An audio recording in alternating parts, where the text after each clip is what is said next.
morning, and thanks for tuning in. I'm Jenna Budell with the WJTS News. 12 new cases of COVID-19 were reported in Dubois County on Monday. According to the Indiana State Department of Health's COVID-19 dashboard, the county now has 2,077 positive cases and 29 deaths. The dashboard also shows that the county's 7-day rolling average for all positive tests is at 14.8%. 11,383 residents have been tested since the pandemic began in March. To see a breakdown of the county's COVID-19 cases by age group and for more information, visit coronavirus.in.gov. The best way to protect yourself and others around you is by practicing social distancing, washing your hands frequently with soap and water, and to mask up. The Indiana State Department of Health is reporting 4,686 COVID-19 related deaths, 256,744 positive cases, and 3,569,955 Indiana residents have been tested for the virus as of Monday afternoon. The numbers for our viewing area are as follows. Dubois with 2,077 cases and 29 deaths. Pike is reporting 457 cases with 18 deaths. Spencer with 686 cases and 7 deaths. Perry, 742 cases, 20 deaths. Martin, 286 cases, 2 deaths. Davies reporting 1,263 cases with 42 deaths. Orange with 585 cases, 28 deaths. Knox, 1,452 cases, 13 deaths. Crawford, 237 cases, 1 death. Posey, 1,069 cases, 13 deaths. Lawrence is reporting 1,517 cases and 43 deaths. Gibson, 1,493 cases, 18 deaths. Warwick, 2,825 cases with 69 deaths. Vanderburg is reporting 8,392 cases with 100 deaths. To see a map of cases by county, hit in.gov/ISDH. Yet more schools have gone virtual due to COVID-19. Vincennes University is set to go virtual after many students and employees remain in quarantine. On Friday, November 20th, VU and VU Jasper will cease all face-to-face instruction. Some exceptions will be made, such as those in clinical, labs, and internships. Residence halls will remain open for the rest of the semester, but students are urged to move home if possible. Students who move out of residence halls prior to the end of the fall semester will receive a prorated credit to their account for room and board charges. All North Spencer County schools and South Spencer Middle School have also gone virtual due to a high number of students in quarantine. The schools will return to in-person Monday, November 30th. South Spencer High School, Rockport Elementary, and Luce Elementary will all remain in person. The Indiana State Department of Health will be offering free COVID-19 testing in Spencer County this week. From Tuesday through Saturday, COVID-19 testing will take place from 9 a.m. to 6 p.m. at the Spencer Youth and Community Center in Crisney. Tests are free and everyone is welcome to test.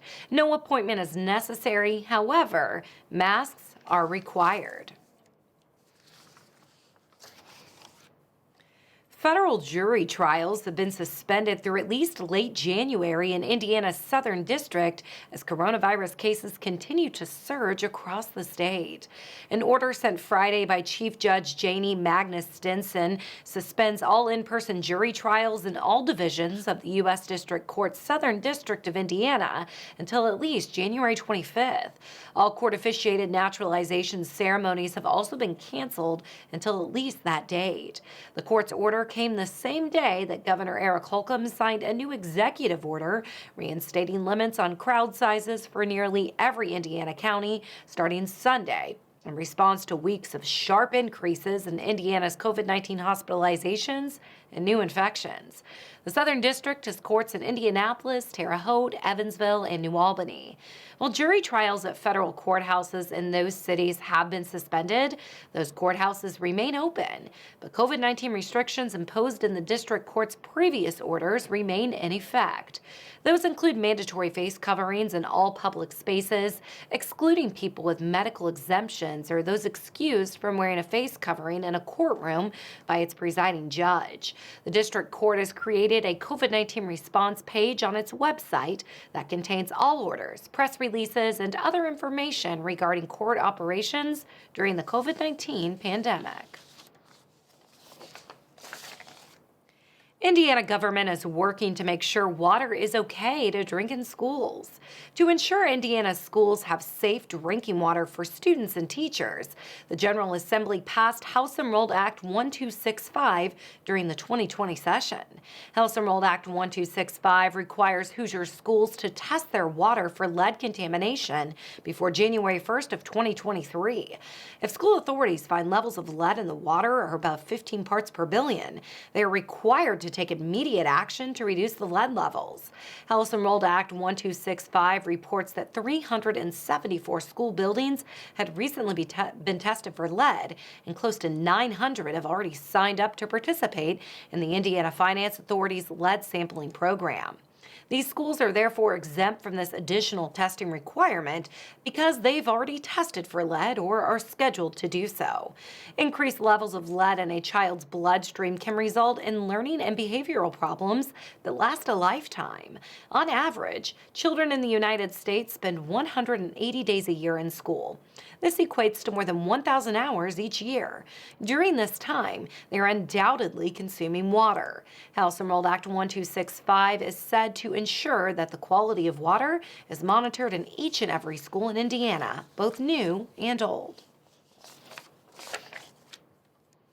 A recently formed group is working to develop a community voice for Spencer County in order to help market the area as an exceptional place to live, work, and play. In 2019, the Spencer County Regional Chamber of Commerce, Lincoln Land Economic Development Corporation, Spencer County Visitors Bureau, and the Spencer County Community Foundation joined forces to create an alliance to market Spencer County to residents, potential residents, and businesses. This year, that alliance joined forces with the 2019 Leadership Spencer County class. The group was able to secure a grant from the Spencer County Community Foundation that allowed Purdue Extension to facilitate 2 sessions of brainstorming and discussion that led to identifying the group's vision, mission, and goals. To learn more, visit the Spencer County Chamber of Commerce's Facebook page. Indiana set a new sports betting record in October, even as play slowed at other casino games, according to the Indiana Gaming Commission. Recent data shows that gamblers in Indiana placed sports bets totaling $231 million in October, an 11% increase over the then record of $207.5 million wagered in September. The commissioner says about 73% of October's statewide sports wagering passed through Northwest Indiana casinos or their affiliated mobile sports wagering applications. State taxes on settled sports bets produced a record $2 million in revenue for Indiana in October.